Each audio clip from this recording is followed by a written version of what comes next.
So, welcome back everyone to another episode of with Rohit. So, हमें आज एक और इंटरेस्टिंग सवाल मिला हमारे यूजर्स से। सवाल ये था कि डिफरेंट फंड्स की जब आप ऑनलाइन प्लेटफॉर्म्स पे रैंकिंग देखें और रिटर्न्स देखें, ये रैंकिंग और रिटर्न्स बहुत ही फ्लक्चुएटिंग है। तो कभी कोई फंड नंबर 1 पे होता है, वो फंड एक साल बाद प्रोबेबली लास्ट रैंक पे या मिडिल में चले जाता है। कभी कोई लास्ट रैंक पे होता है, मिडिल में होता है, वो एकदम टॉप पे चले जाता है। तो इस पर्टिकुलर डेटा को कैसे हैंडल करें और कैसे डिसाइड करें कि हमें किस फंड में इन्वेस्ट करना चाहिए।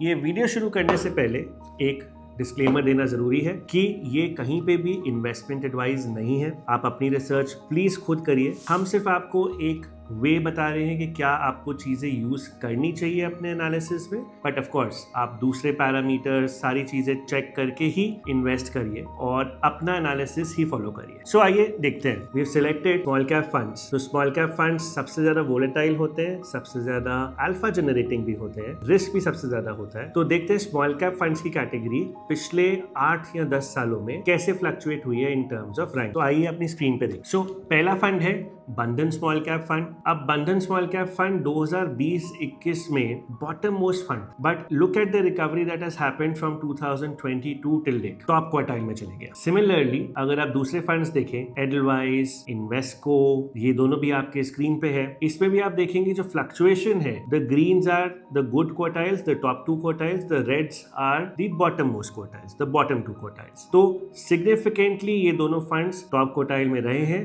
बट इन दोनों फंड्स में भी there have been red quartiles, there have been years जब ये दोनों फंड्स बॉटम क्वार्टाइल पे भी गए हैं। टाटा की बात करते हैं। टाटा स्मॉल कैप फंड 2019 में लॉन्च हुआ था और अगर आप देखें most of the years it has been in the top quartile, it has beaten the index as well. But 2025 से स्टोरी थोड़ी सी डिफरेंट। 2025 से ये बॉटम मोस्ट क्वार्टाइल में चल रहा है और 2019 से 2025 तक ये टॉप क्वार्टाइल में। तो इसका मतलब ये है कि किसी ने अगर ये एनएफओ टाइम पे 2019 में इन्वेस्ट किया होता, उसका सीएजीआर उस पे पैसा जरूर बना होता, क्योंकि इतने साल उसने पॉजिटिव या अपर क्वार्टाइल में रहा है, इतना टाइम उसने अपर क्वार्टाइल में इतनी ईयर्स बिताए हैं। जो ईयर्स के वर्स रहे, तो अगर किसी ने मान लो इन्वेस्ट करना 2024, 25, 26 में किया होगा, वहां पे ऑब्वियसली उन पोर्टफोलियोज में अंडर परफॉर्मेंस होगी इस पर्टिकुलर फंड में। नेक्स्ट फंड अगर आप अपनी स्क्रीन पे देखें, next fund quant small cap fund, 2016 से अभी तक डेटा है। अगर आप इन फंड्स में देखें, इस फंड में देखें, तो मोस्ट ऑफ द इयर्स 2016 से अभी तक I think 80% 90% of the years ये टॉप क्वार्टाइल में ही रहा, barring a few years which are recent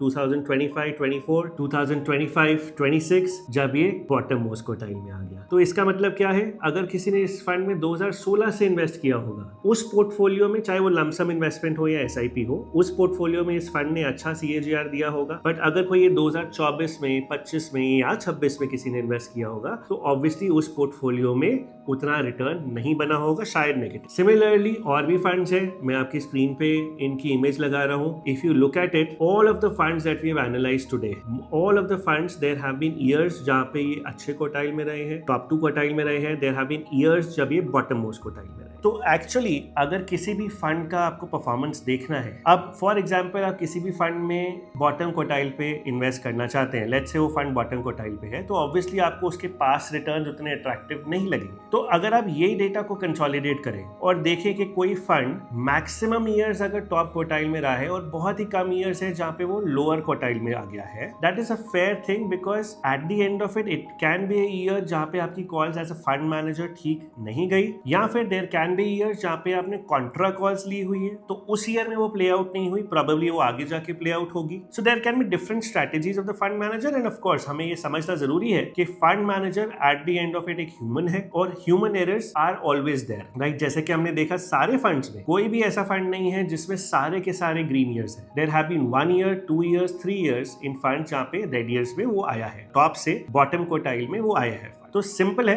अगर आप सिर्फ रैंकिंग देख रहे हैं, राइट, और बाकी सारे पैरामीटर्स आपने ऑलरेडी रिसर्च कर लिया है, तो रैंकिंग में जरूर ये देखें कि टॉप क्वार्टाइल में मैक्सिमम ईयर्स रहा हो, few bottom years are completely fine. Second, rolling returns आपको देखना बेटर रहेगा rather than trailing returns. Returns, right? ये पब्लिक प्लेटफॉर्म्स पे अवेलेबल है रोलिंग रिटर्न्स। जब भी आप रोलिंग रिटर्न्स देखते हैं तो एक्चुअल रिटर्न जो आपको रोलिंग रिटर्न्स में मिलता है that is much closer to the actual portfolio value that an investor would have got. So portfolio returns देखने के लिए अगर आपको देखना है पास्ट रिटर्न्स, वैसे तो past returns doesn't matter because past returns doesn't guarantee the future returns, but अगर देखना है तो हमेशा रोलिंग रिटर्न्स देखें। तो होपफुली ये सवाल का जवाब आपको अच्छा लगा होगा और हमारे यूजर को भी ये समझ आया होगा कि इस पर्टिकुलर पैरामीटर को कैसे फैक्टर इन करना है अपनी रिसर्च में। सो होप आपको भी ये समझ आया होगा कि ये एनालिसिस को कैसे अपनी रिसर्च में यूज़ करना है। अगर आपको वीडियो अच्छी लगी तो ज़रूर लाइक करिए, और अगर आपको इस वीडियो को लेके कुछ भी सवाल है